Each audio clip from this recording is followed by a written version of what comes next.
May it be an evening star shines down upon you. May it be when darkness falls, your heart will be true.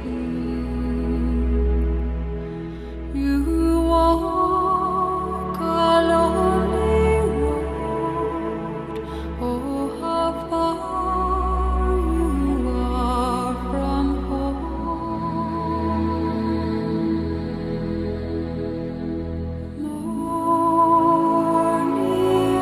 O Monte das Bem-aventuranças apresenta uma visão única e maravilhosa do lago de Tiberíades e dos lugares frequentados por Jesus durante sua vida pública.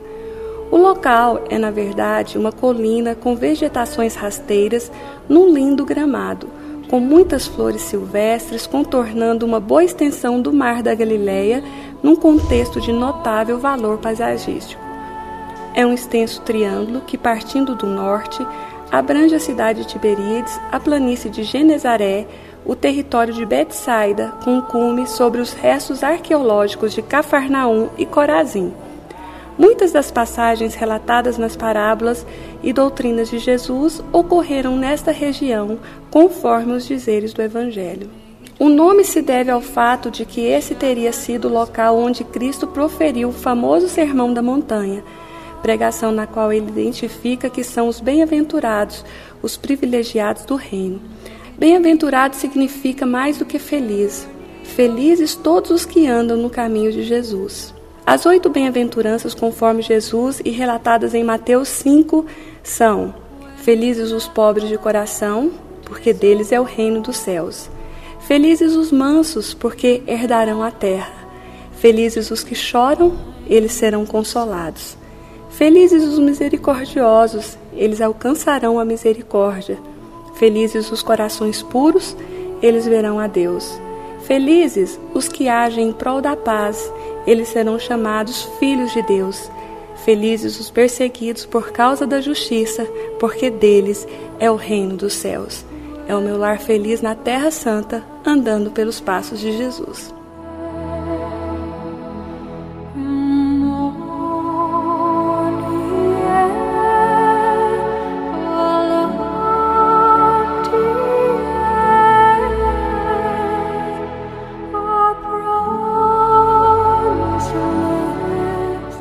May it be an evening star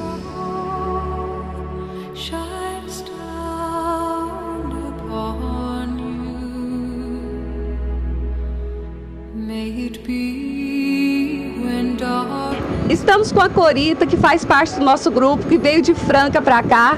Tudo bem com você, minha querida? Tudo bem, muito feliz, muito emocionada. Não tem dinheiro no mundo que pague isso que a gente está vivendo aqui. Todo mundo que tiver a oportunidade, faça essa viagem. Do dia que nós chegamos, Monte Sinai, cada dia foi algo divino. Foi.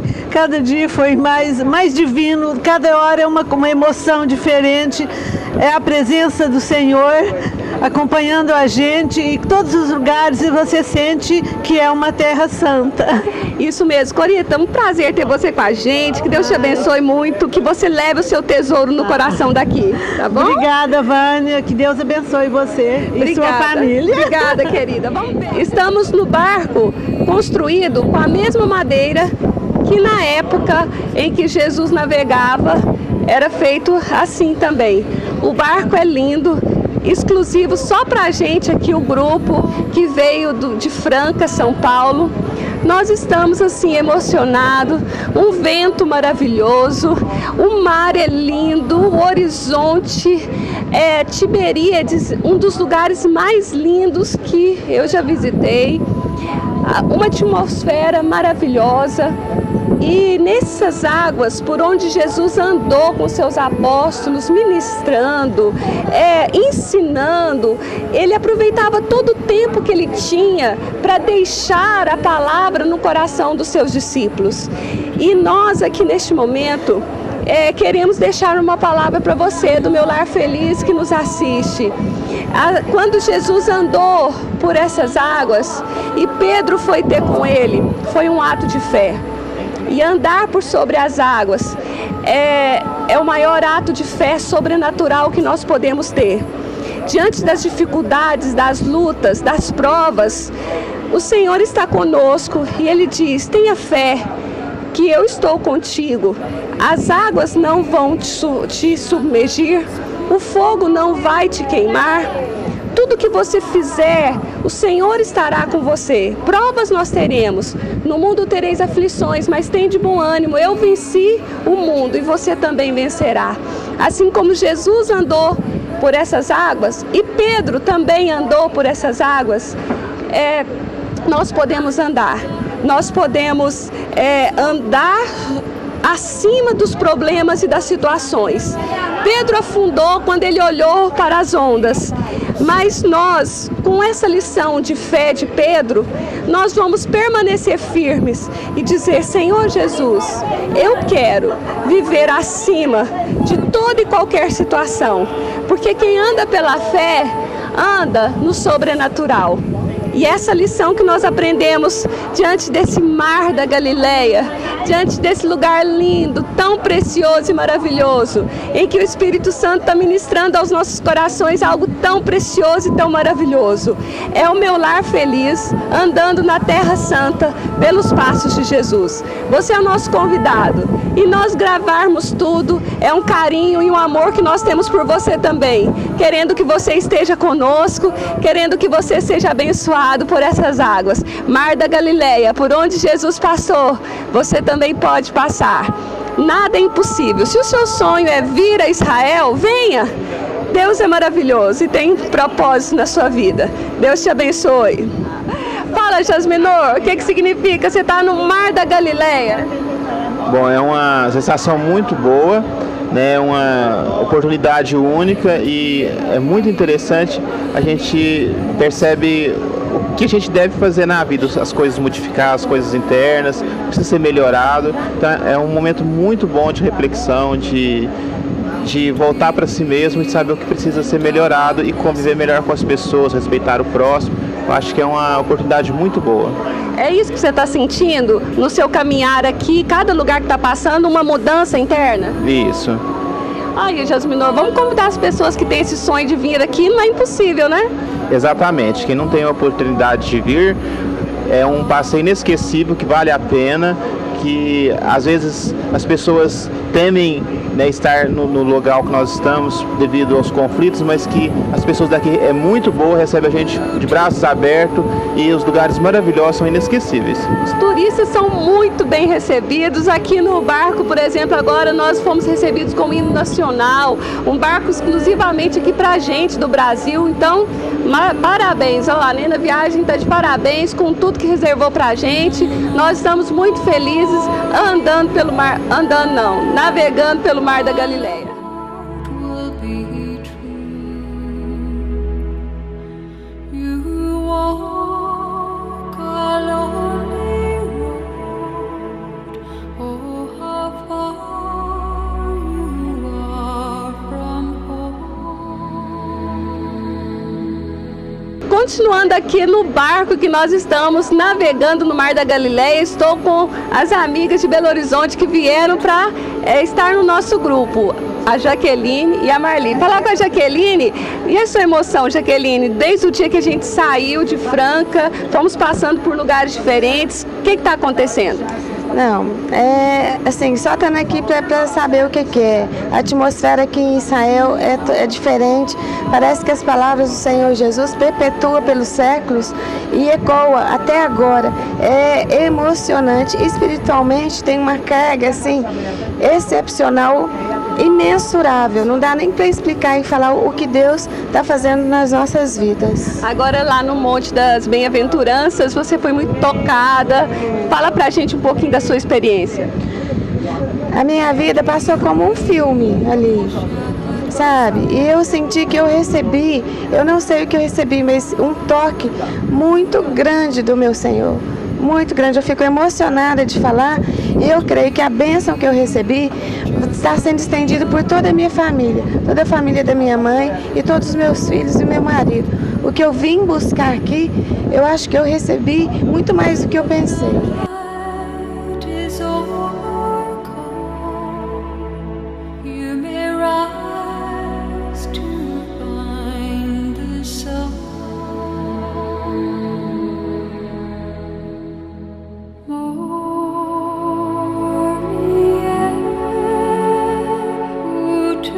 Vamos lá, Marli, fala pra gente da sua emoção, o que está acontecendo com você também? Nessa trajetória que eu vindo primeiramente pelo Egito, eu senti em cada parte uma presença diferenciada de Deus. Em cada lugar existe um tipo maior e menor de paz. E eu vim aqui com o objetivo mesmo de subir ao Monte Sinai e conseguir, quase custou minha vida, mas eu consegui, porque eu sou daquela teoria de que insisto, persisto e resisto. E depois eu vim aqui no Mar da Galileia, que eu senti uma atmosfera maior do que a de Jerusalém, muito melhor, de maior harmonia, paz. E fui batizada no Rio Jordão. E sinto-me uma energia, uma leveza inexplicável e uma visão que ninguém consegue notar. Só a gente mesmo que foi transformado pelo batismo é que sabe ver. Então eu estou sentindo sim que eu estou conseguindo a minha prosperidade através deste lugar para a minha família, para a minha vida. Vim buscar paz, harmonia, prosperidade, mansidão, união, tudo para minha família. E aqui eu me sinto mais próximo de Deus. Então eu vim aqui segurar na mão de Deus e que Ele perpetue segurando a mão de Deus até que eu morra no fim da minha vida. Tá certo, é a experiência, é a emoção mesmo, é isso que nós queremos. Nós temos falado desde o início desse tesouro precioso no coração e do sonho de estar em Israel. Se você deseja isso, não é impossível. Comece a fazer isso como meta na sua vida. Você virá e será abençoado como elas estão sendo, como nós estamos sendo. E as pessoas que disseram, olha, pastora Vânia, por onde você passar lá, leva a gente no coração. Saiba que por todos os lugares que nós estamos passando, vocês estão guardados no nosso coração e temos colocado vocês juntinho com a gente aqui, para que vocês recebam também o que nós estamos recebendo aqui.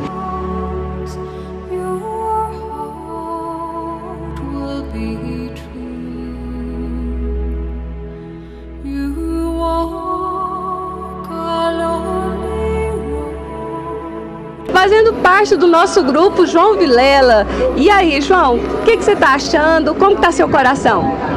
Eu estou achando uma experiência diferente, entendeu?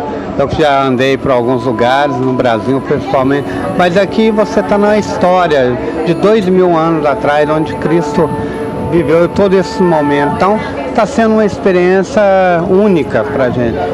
Acredito que todas as pessoas, se puderem, têm que fazer esse passeio, porque é um passeio diferente, é um passeio onde você sente Cristo aqui. E isso é importante na vida de qualquer pessoa. E aconselho a todos que puderem vir passear aqui, que é um lugar, além de ser lindo, tem uma história maravilhosa.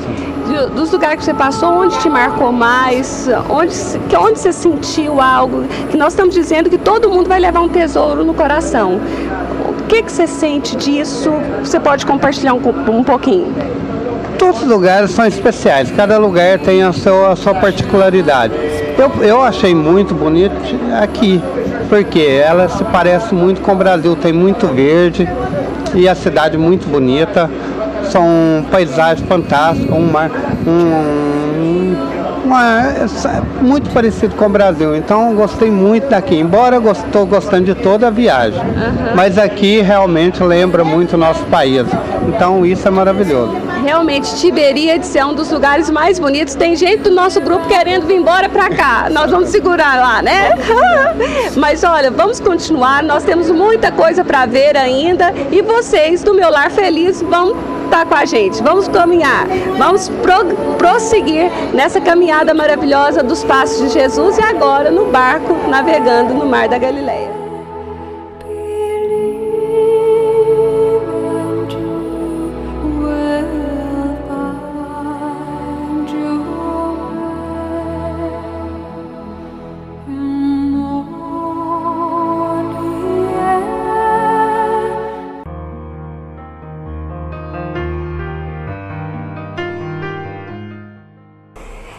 Buscando a sabedoria de hoje, eu escolhi um texto que Humberto Freire me mandou.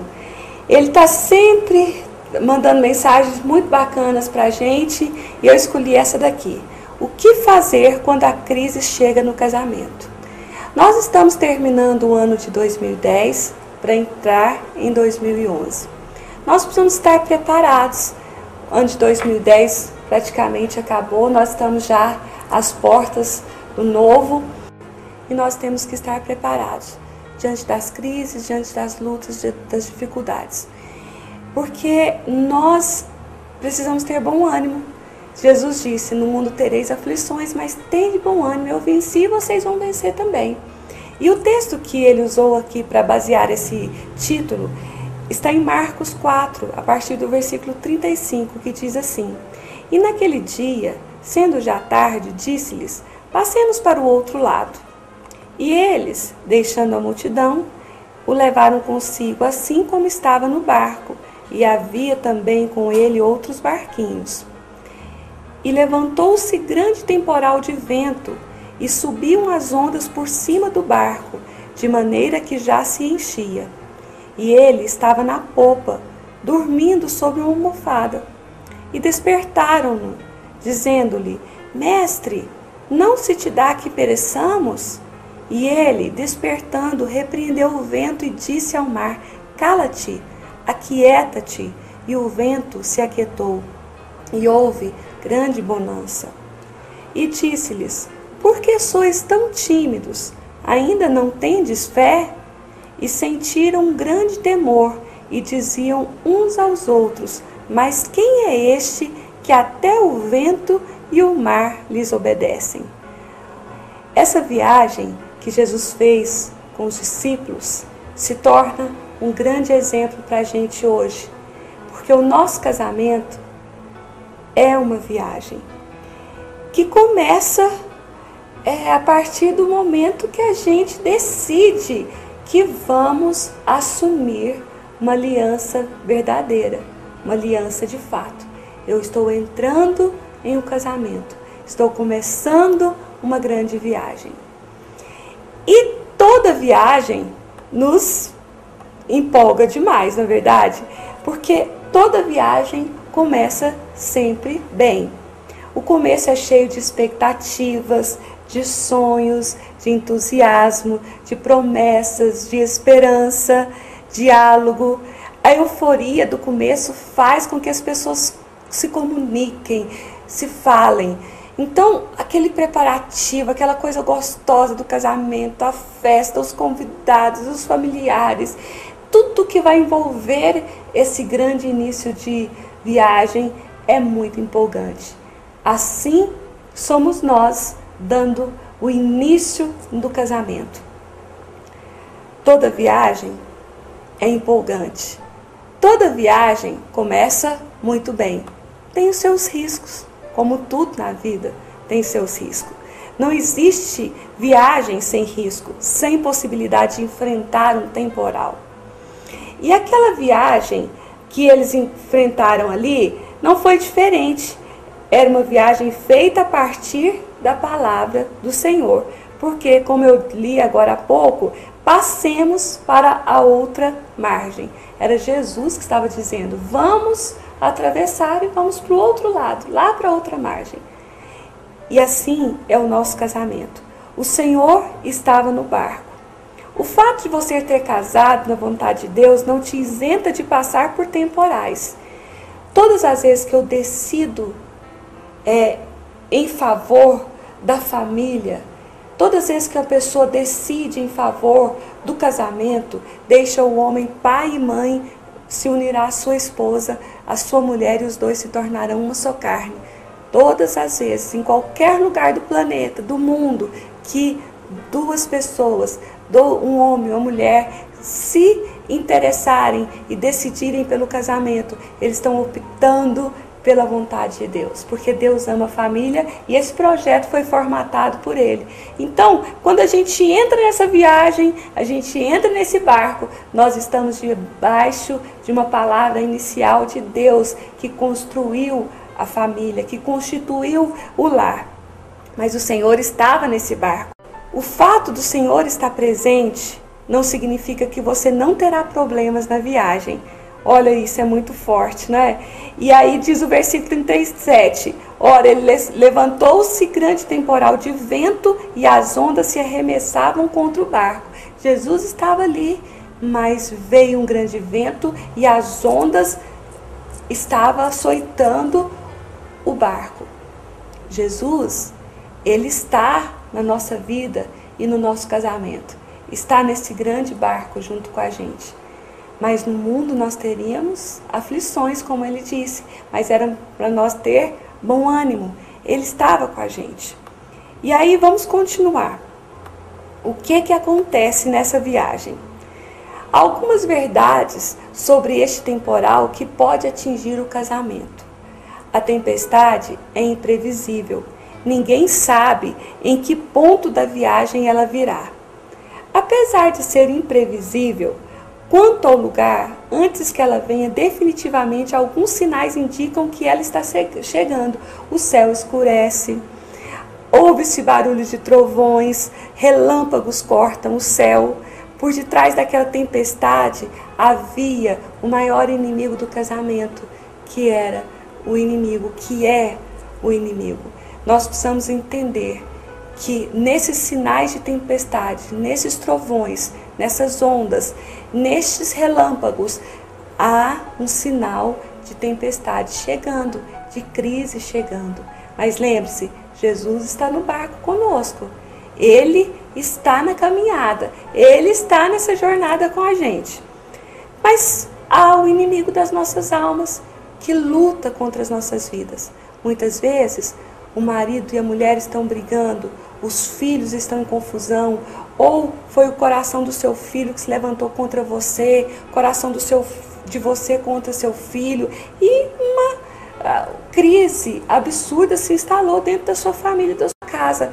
Mas nós precisamos entender que há um inimigo lutando, potencializando essas ondas, essas tempestades contra as nossas vidas, fazendo com que a gente pense que é o outro que é o nosso inimigo. Mas na verdade não são pessoas os nossos inimigos, e sim principados e potestades nesse mundo tenebroso que luta contra as nossas vidas para dominar a maldade dentro do nosso lar e para que haja separações, brigas, confusões, porque ele vem para roubar, matar e destruir. E quais são então os alvos do inimigo? A intenção dele é que a gente não conclua essa viagem. A intenção dele é que a gente se perca no meio desse pesadelo, que a gente se frustre diante da escuridão. Então ele vai montar uma estrutura violenta diante dos quadros que se apresentarem a nós, potencializando as trevas, a escuridão, a confusão, potencializando aquilo que aparentemente nós podemos tocar e palpar, ser verdade naquela hora. E isso vai trazendo algo muito grande, desesperador dentro da família. Muitos se perdem aí no meio da tempestade, no meio da escuridão. Quais são esses ventos, então, que podem atrapalhar a conjuntura do nosso lar, de impedir um lar feliz? Essas crises, esses ventos, eles podem provocar essas tempestades que podem ser avassaladoras. Mas como que elas se apresentam? Através do desemprego, através de um acidente sério, um filho rebelde, um filho que se envolveu em lugares que não deveria, uma filha que trouxe um desgosto muito grande para a família, alguma coisa tirou vocês do prumo e do norte, então está fora do lugar.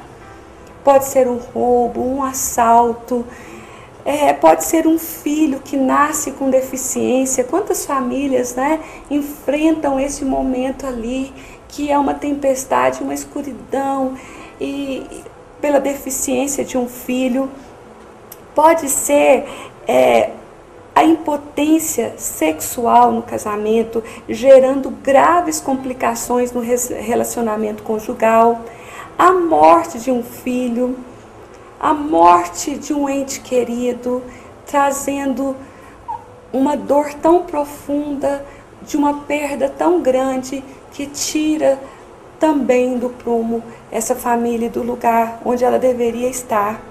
Pode ser também quando alguém esteja vivendo doenças gravíssimas, ou esteja vivendo com problemas sérios espirituais, a ponto de estarem possessos por espíritos malignos.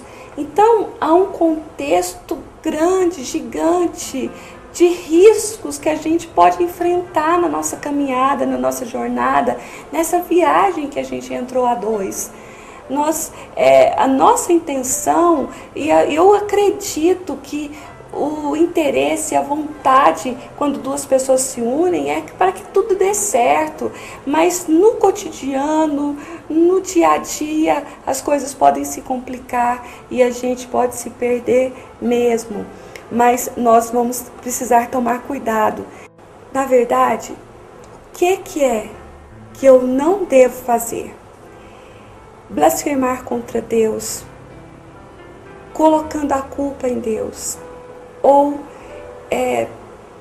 tendo falta de fé, deixando o coração se angustiar, o coração se ferir diante dessas lutas, e é como se Deus sumisse da gente, é como se Ele ficasse em silêncio, e você clama, você ora, e você busca, e Ele sumiu, cadê Ele? Mas não adianta nós irmos para esse caminho de desespero da alma, de falta de fé, de falta de confiança, como se Deus fosse o culpado de nós estarmos passando por determinadas situações, por determinadas tempestades. Nós também não devemos culpar as pessoas por aquilo que está acontecendo. Essa atitude aumenta o estresse. Não é hora de culpar pessoas. Nós não podemos terceirizar a culpa. Nós somos responsáveis pelas nossas escolhas. Nós somos frutos das nossas escolhas, responsáveis pelos nossos resultados. Eu não posso terceirizar a culpa, que é por causa disso, por causa daquilo, por causa do governo, por causa da inflação, porque não, eu sou responsável pelas minhas atitudes. Se eu não estou satisfeito com o resultado que eu estou tendo, alguma coisa eu fiz que não deu certo. Eu que preciso repensar a minha vida, repensar as minhas decisões e tomar as decisões certas. E principalmente diante de uma tempestade, de uma crise, a gente começa a fazer besteira. A gente começa a precipitar num monte de coisa, tentando arrumar alguma coisa que às vezes é crônico, que às vezes é super difícil naquele momento, que vai precisar de paz, de tranquilidade para as coisas entrarem no seu lugar. Nós não podemos também desistir se deixando vencer pelo medo.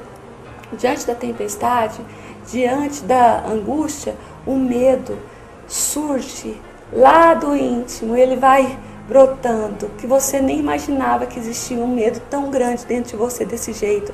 A síndrome do pânico está aí, mostrando o quanto o medo é algo avassalador. E nós precisamos tomar cuidado para não deixar nos entregar a isso.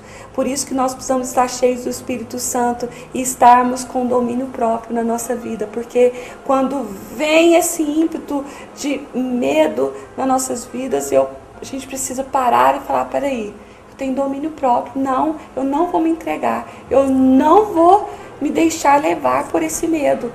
Na verdade, é uma pintura negra falsa à nossa frente. Tudo isso vai passar, tudo passa. E a gente vai conseguir vencer sim. Tentar resolver tudo com as próprias forças é a autossuficiência. As pessoas que insistem na autossuficiência se perdem no meio do caminho. Então é preciso a gente tomar cuidado. Há momentos na vida que não adianta pensar que a autossuficiência vai resolver. Nós precisamos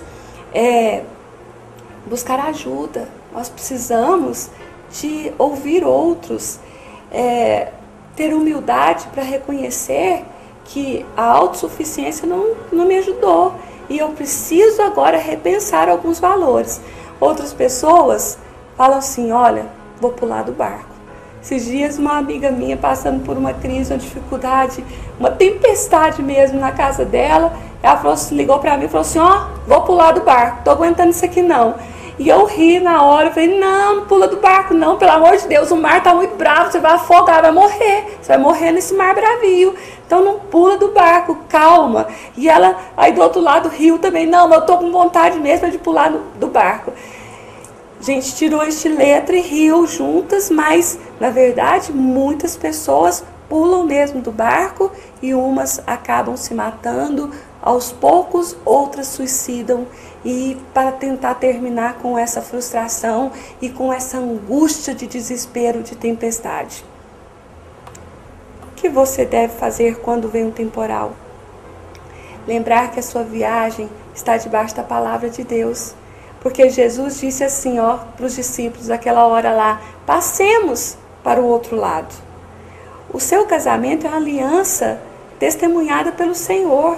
O seu casamento é mais que um contrato, é uma aliança, é uma instituição divina.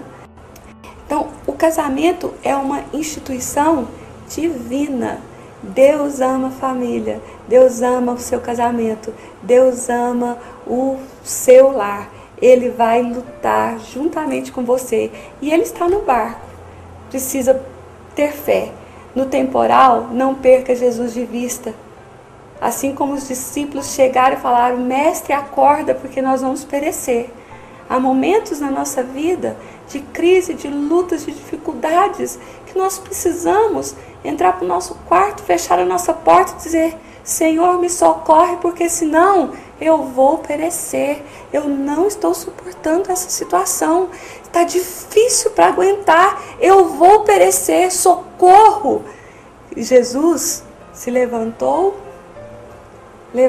suas mãos e disse, mar, aquieta-te, acalma-te.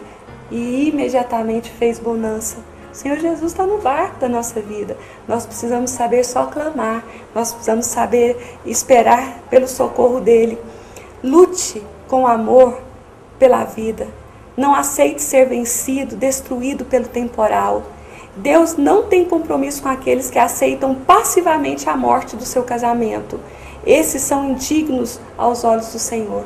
Não fique passivo diante da crise, da luta. Busque socorro. Peça ao Senhor. Ele vai te ajudar. Peça ajuda. Quando a água começar a entrar no barco, não espere o barco afundar. Isso é verdade. Muitas pessoas buscam ajuda, clamam pelo Senhor, chamam pelo um conselheiro, só depois que o barco está afundando, acabando de encher de água. Não, busque antes, quando você vê os sinais, quando você olhar lá, já que está tendo problemas nos trovões, nos relâmpagos, na escuridão, já está na hora de buscar socorro, de buscar ajuda. Peça ajuda mesmo. Mesmo que isso você às vezes, deixa eu só explicar aqui uma coisa. Às vezes as pessoas pedem ajuda, demoram a pedir ajuda porque falam assim, nossa, eu não queria te incomodar, não queria, porque você tem muita ocupação. Mas Jesus estava dormindo e os discípulos não temeram incomodar o mestre. Falou assim, mestre, acorde porque nós vamos naufragar. E aí as pessoas não pedem ajuda, não buscam socorro, às vezes por orgulho, às vezes por vergonha, às vezes por não querer incomodar, e a vida vai perecendo e o casamento vai naufragando. Não fique na passividade, não fique achando que não há socorro para você. Sim, o Senhor te ama e o Senhor deseja que a sua casa seja feliz. E é assim que eu quero terminar o Buscando a Sabedoria agora, dizendo que na finalização agora do ano de 2010, o Senhor esteve conosco aqui. Não sei como foi a sua vida, não sei como que foi aí o seu casamento, mas o Senhor está com você. Ele ama a sua família, Ele ama a sua vida e Ele quer te dar dias felizes e melhores. Basta nós olharmos para quem tem o socorro para nós.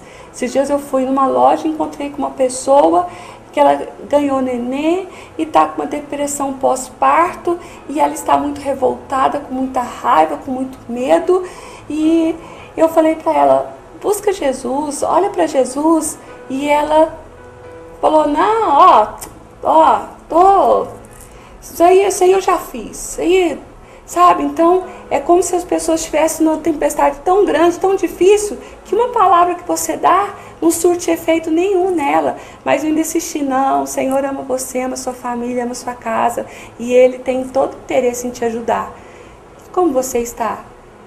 Vamos crer que o Senhor estará conosco, e o ano de 2011 será guardado pela presença do Senhor na nossa vida.